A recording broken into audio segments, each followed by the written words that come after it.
Michael was the kind of man people pointed to when they wanted an example of strength.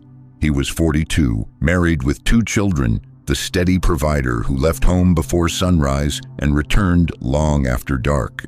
He worked 12 hours a day at the same company for nearly 2 decades. He rarely complained, rarely showed weakness.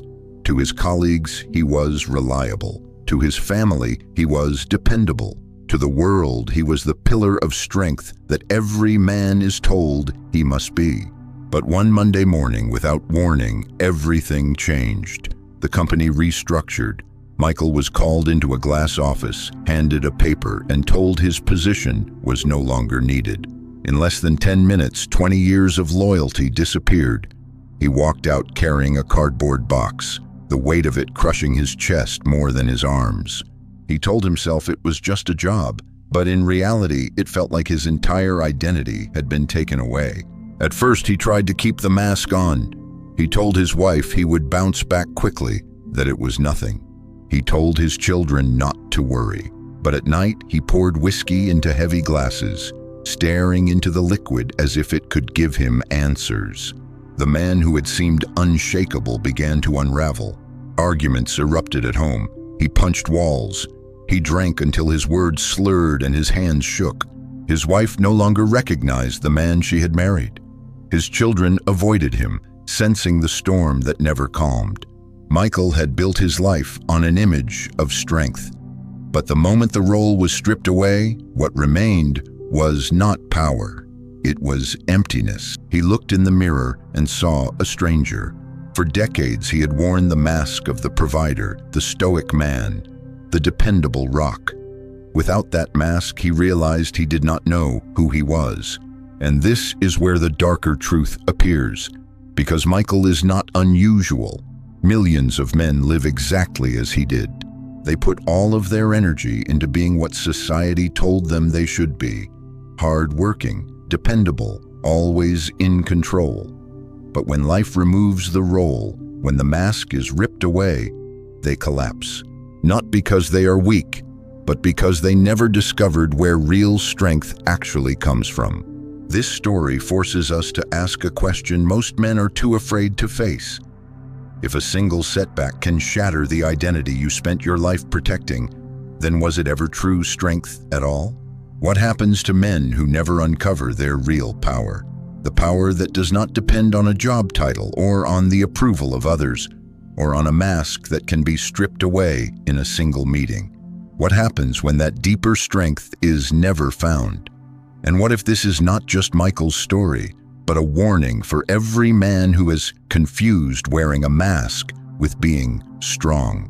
Michael's collapse may look like weakness, but in the psychology of Carl Jung, it is something much deeper. What destroyed him was not the loss of a paycheck. It was the loss of an identity that had never belonged to him in the first place. Jung warned that most people live behind what he called the persona. The persona is the mask you wear to survive in society. It is the role you play so that the world accepts you. For Michael, the persona was the provider, the tireless worker, the man who never bends.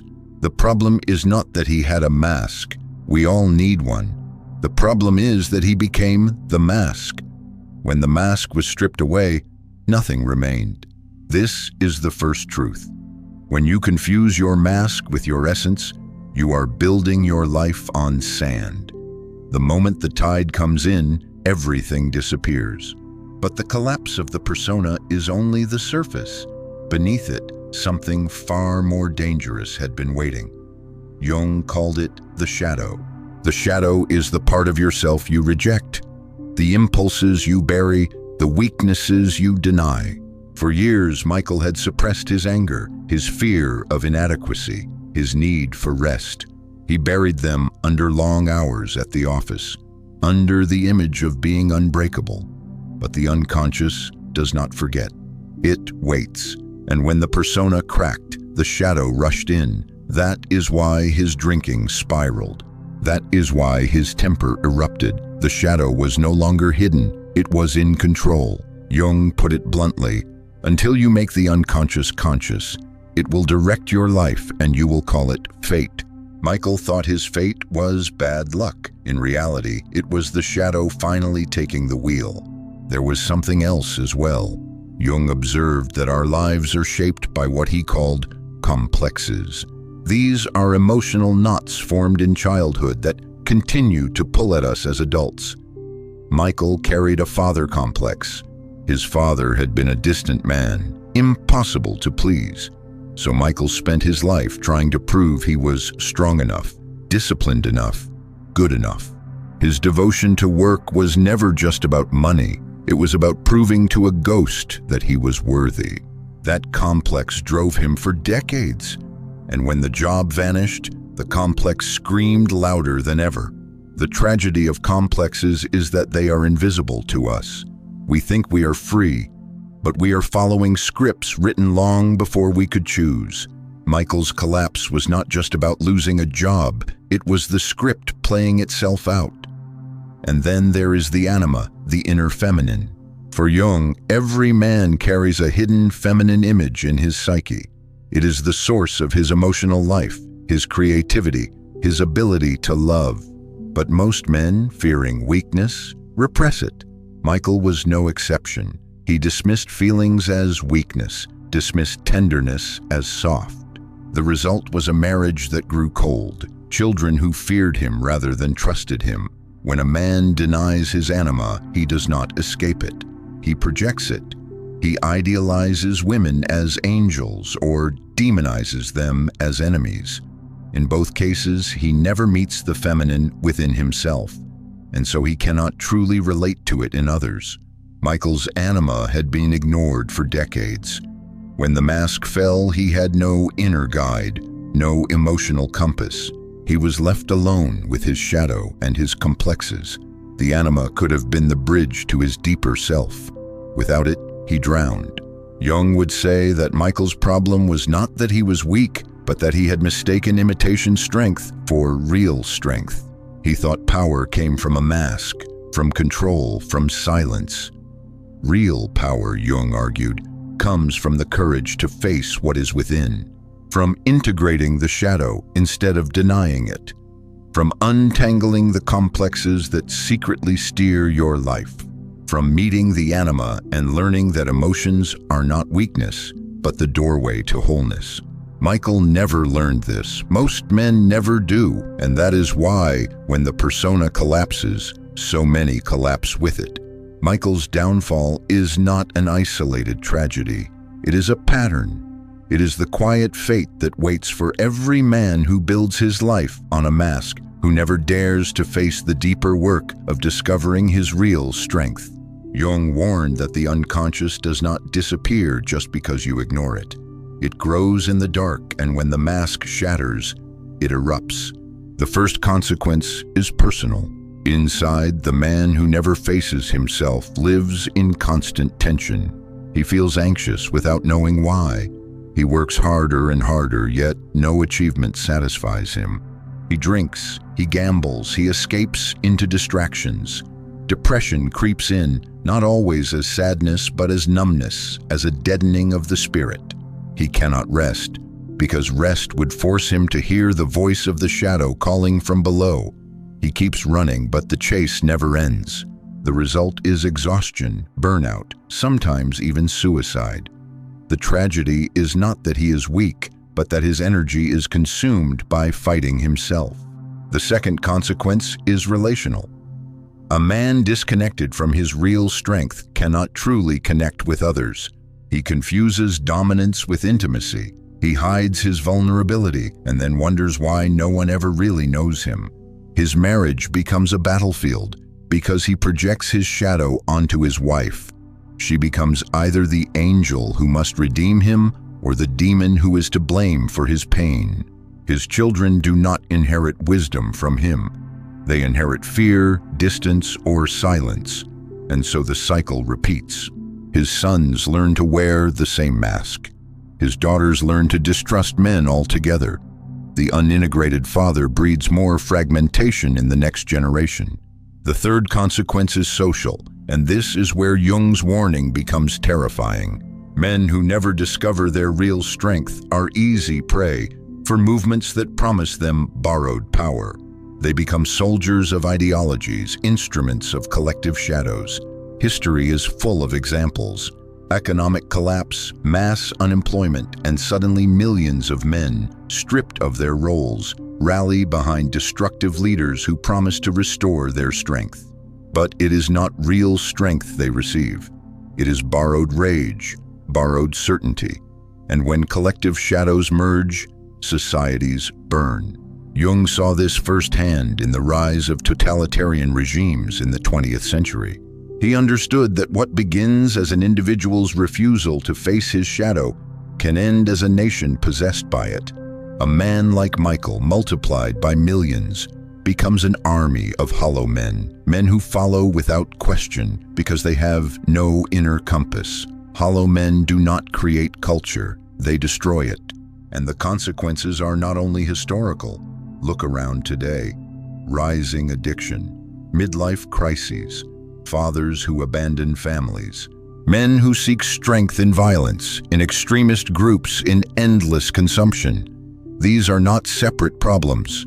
They are symptoms of the same root disease, the refusal to confront the unconscious, the failure to discover real strength. What Jung reveals is sobering.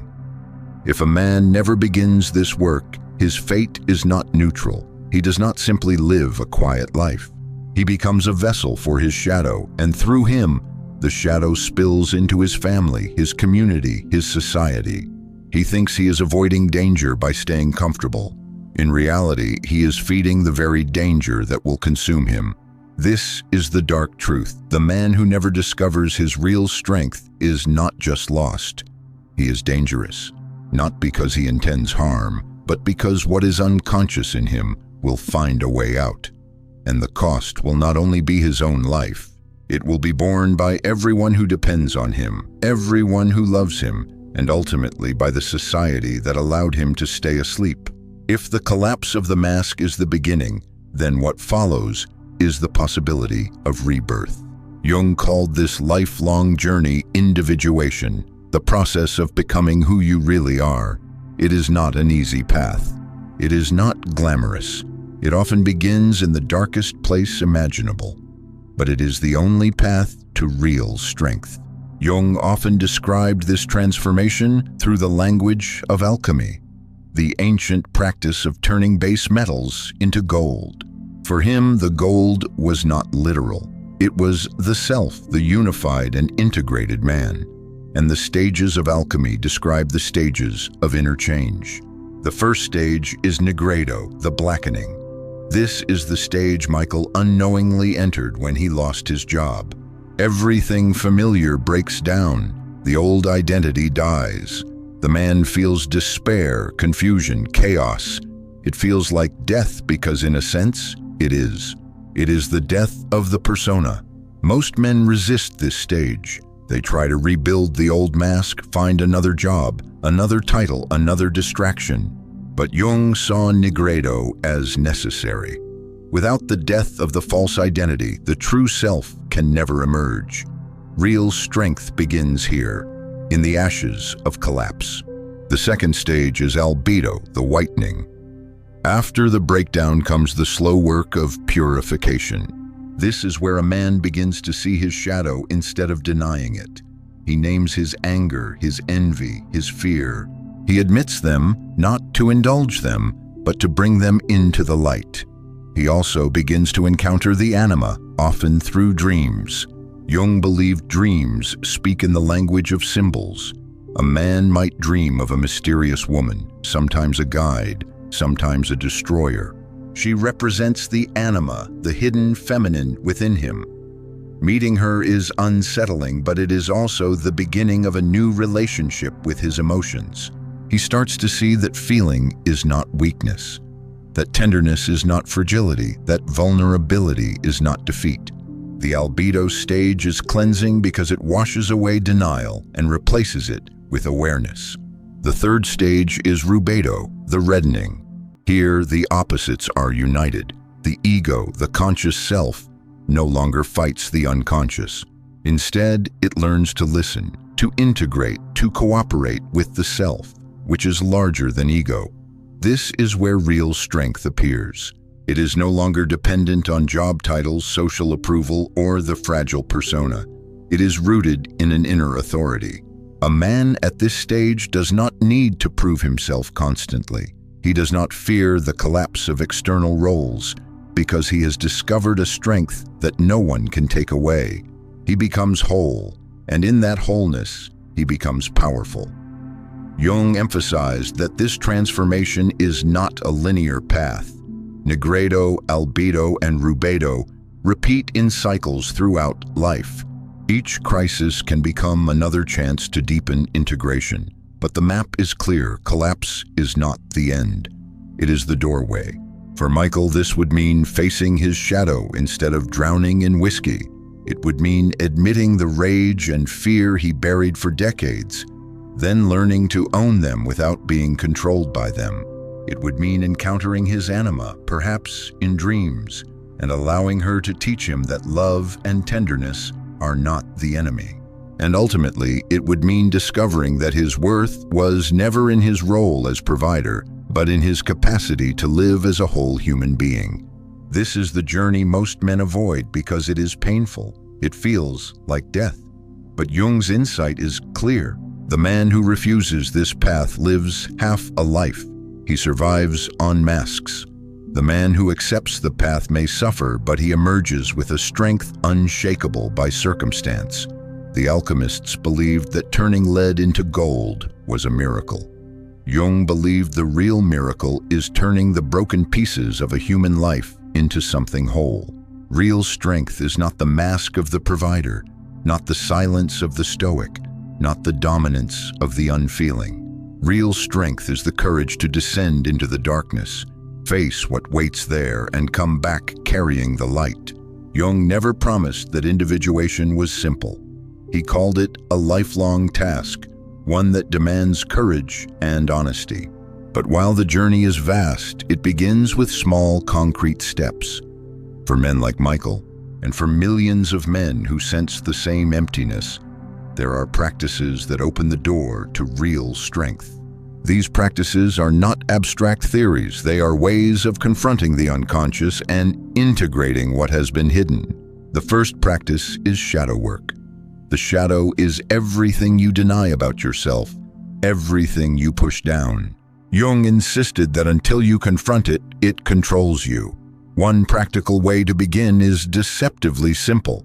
Write down 20 things about yourself that you are ashamed of, that you hide from others, or that you refuse to admit.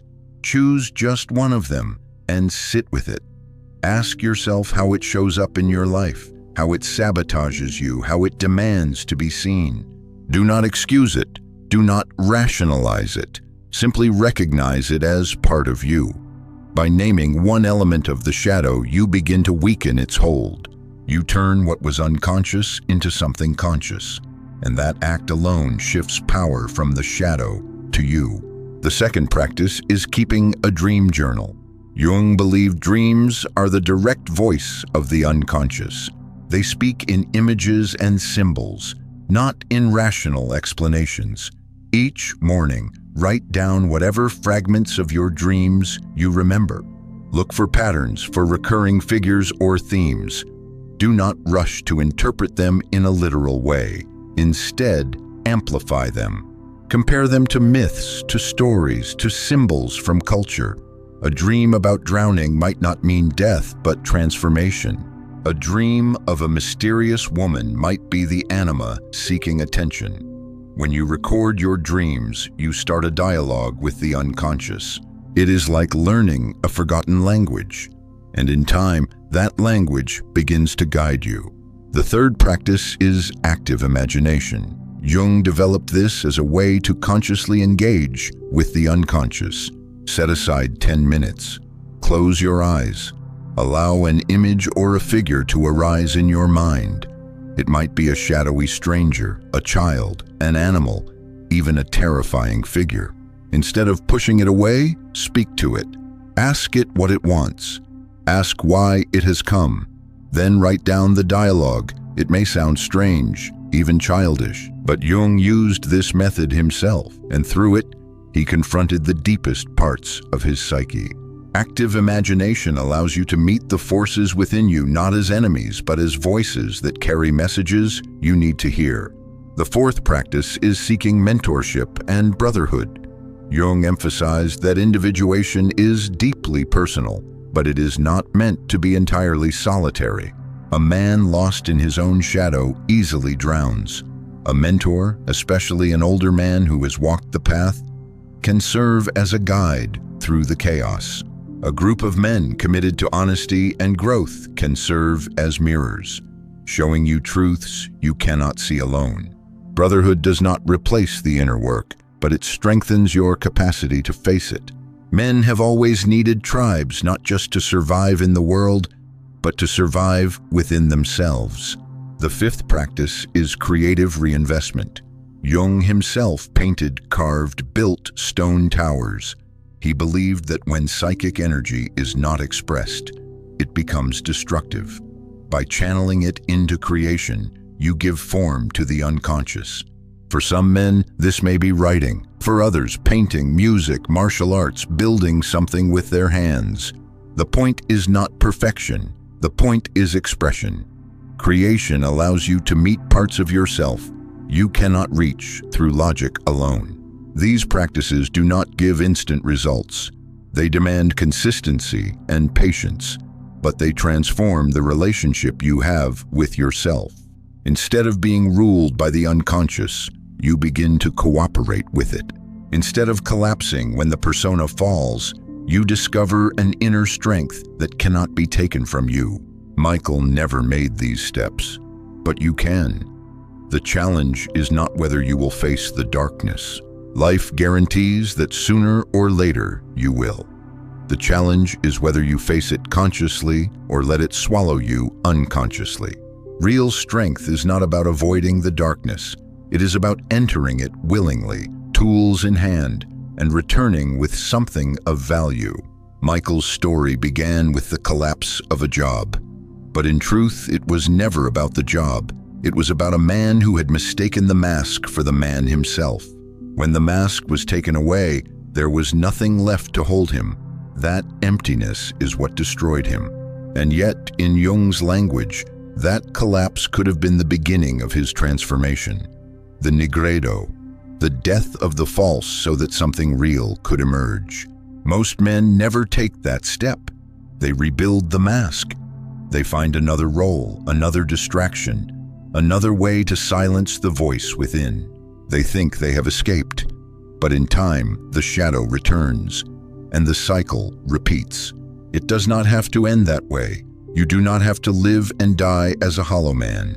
Jung once wrote, "Who looks outside dreams. Who looks inside awakes. Real strength is not given by society. It is not held in your job or your status or in how others see you. It is forged by the courage to look inside, to face what you fear, and to integrate it into who you are."